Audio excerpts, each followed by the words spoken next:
Alright, you thirsty meta sheep. This is the Labrynth deck that we had displayed in that compilation in the video. If you guys want to check it, links in the description, so please take a look, and remember to like and subscribe if you want more content like this.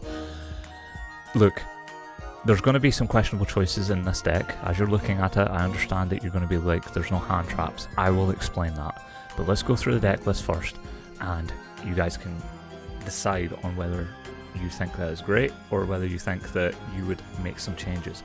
I don't mind if you guys want to leave comments below on what changes you would make, but personally I'll explain everything that goes on with this deck.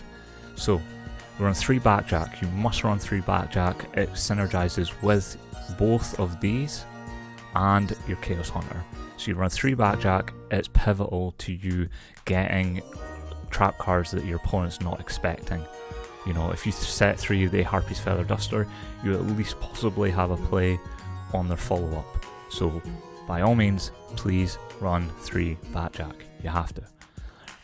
I'm running 3 Stovey Torby because I need the defensive cards. I don't necessarily need the Chandelier at 3 because I'd rather have the card on the field than the card in the hand. But I do like to have a card in the hand, so I'm going to run 2 of these. But I believe that having a Fiend on the field to synergize with the Fair Welcome Labrynth is a lot stronger. It's much more stronger.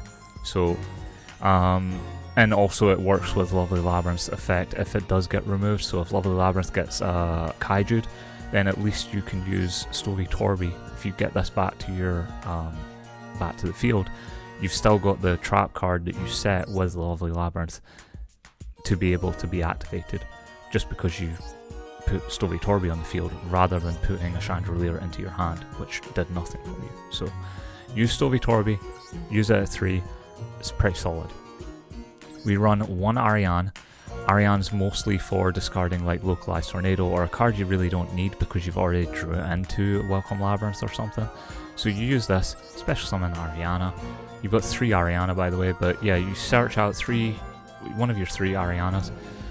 You add a Labrynth card and boom. Like, pretty straightforward.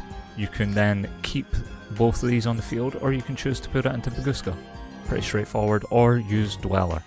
Personally, that's the one thing we're not running in this deck, but I would run Dweller if I had Dweller. I don't have Dweller. So, if you have Dweller, run Dweller. Using Chaos Hunter, we're using 3 of them. You're against Runix, you're against the Shizu, you're against Suno, you're against Necroface. Use Chaos Hunter. You have to. Run 3 of them. Good card. Use it. We've got 1 Labrynth Archfiend.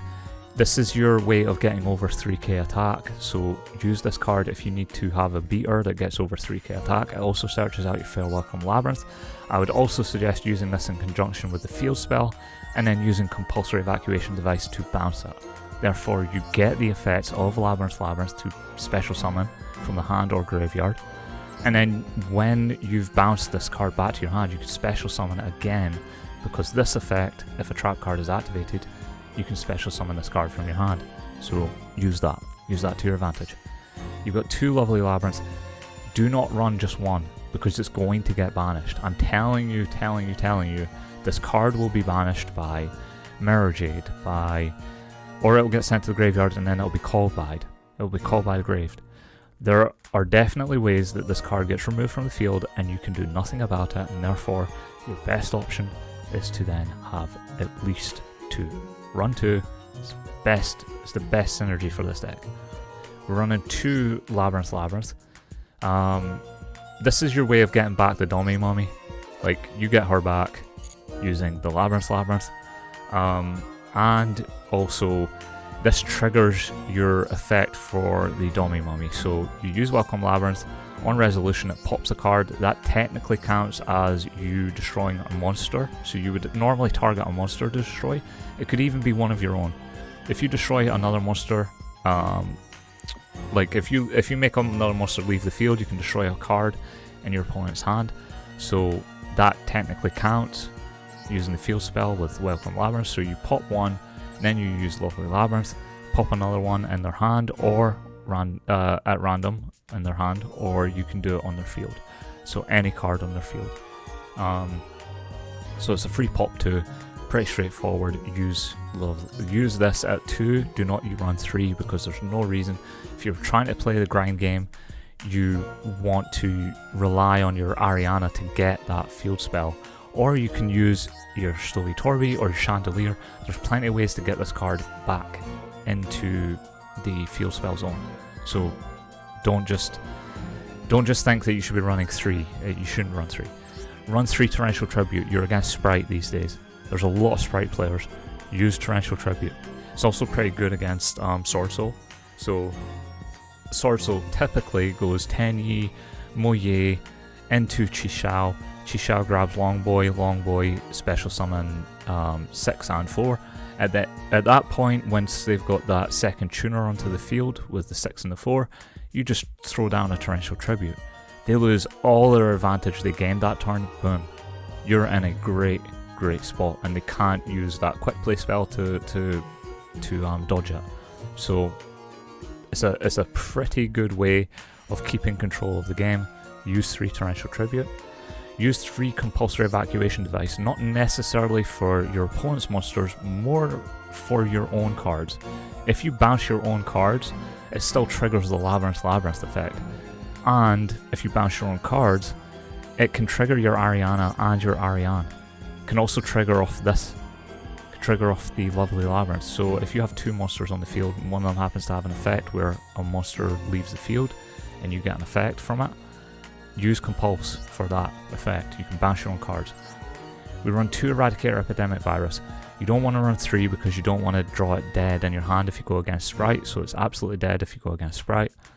You want to run 2 of these so that if you're against Runics, you're going to have it more or less fairly often. We can also search it out with Fair Welcome Labrynth if we really need to. If it gets milled out or gets banished, you at least have another copy to then reuse. So yes, run Eradicator Epidemic Virus at 2. Don't run it at 3, it's too consistent. At 3 you're going to see multiples in your hand. Run 2 Localized Tornado for the Shizu matchup. This is demoralizing for your opponent when they're running a Shizu. Please check out that video in the description for the Shizu game where I just put everything back into my deck, and then the opponent had to restart from scratch. He had to take all 30 cards. I think I went down to like 7 cards left, and then immediately went back up to 38 cards left in the deck. So use Localized Tornado. Really good card, really strong card. It doesn't have to shuffle back from your hand and graveyard. If you have no cards in your hand, you can still activate Localized Tornado to shuffle back from your graveyard into the deck. So against deck out strategies, really strong card. It's your counter, and it's only a rare, so there's no reason you can't run this card. We run 1 Dimensional Barrier because we're against Sprite these days, so it's only good against Gigantic Sprite. It's only good against Sword Soul technically, and it's only really good against Runics. So against Sprite it doesn't really do a lot. It's not very good against the Shizu either. So realistically, the only thing you're gonna use this for is probably call Synchros, so they can't use Chaos Ruler if it's Xiamen with Punks, or use it on Chaos Ruler if it's a Shizu.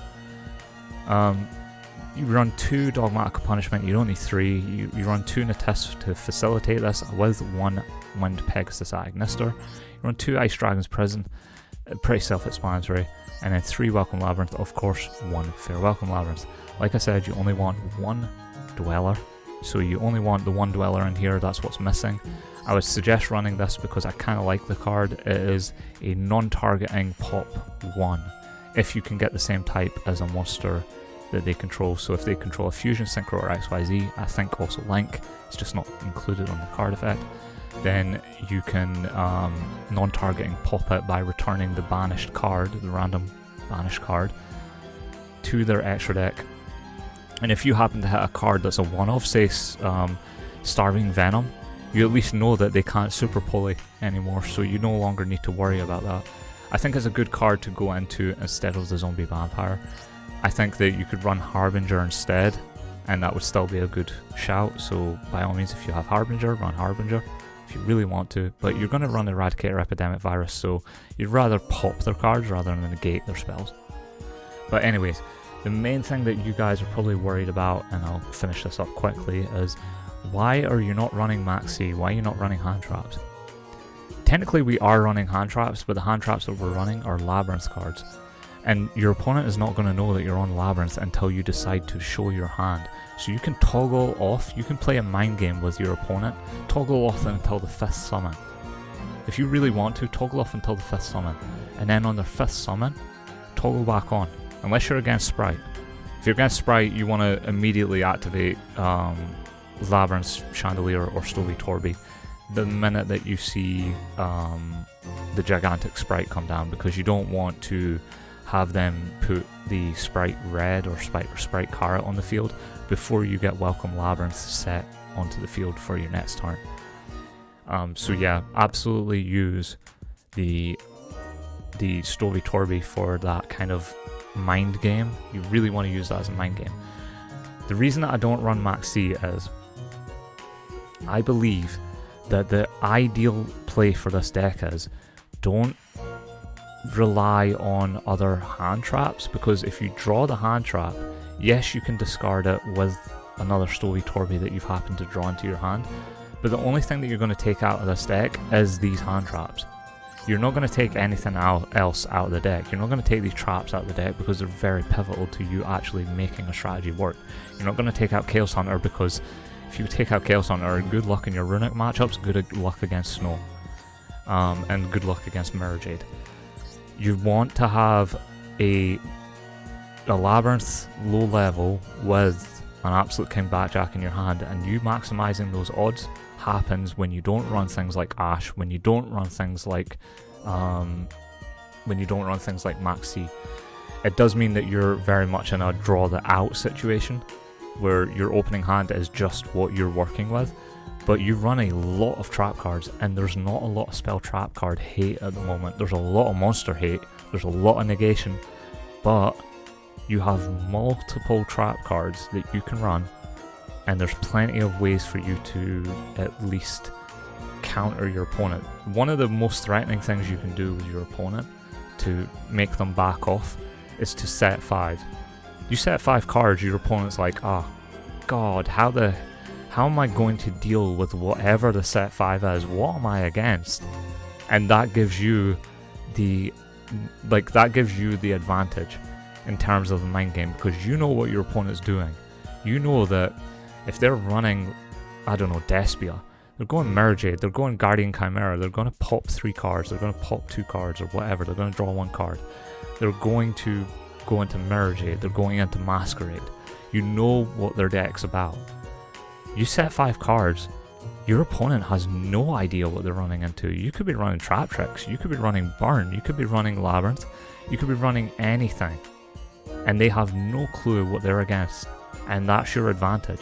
So use that. It's better to have 5 trap cards set than 1 Max C that always gets called by the Graved or Ashed. So my personal opinion, don't run those hand traps. Rely on the strength of the deck. Make it a control deck. Make it pure control. Try it out. If you guys have any suggestions for what you would like from this deck, please leave them in the comments below. I hope you enjoyed it, and please check out the other videos on this channel. I appreciate any feedback, and also if I've earned a subscription, I really appreciate it. Thank you.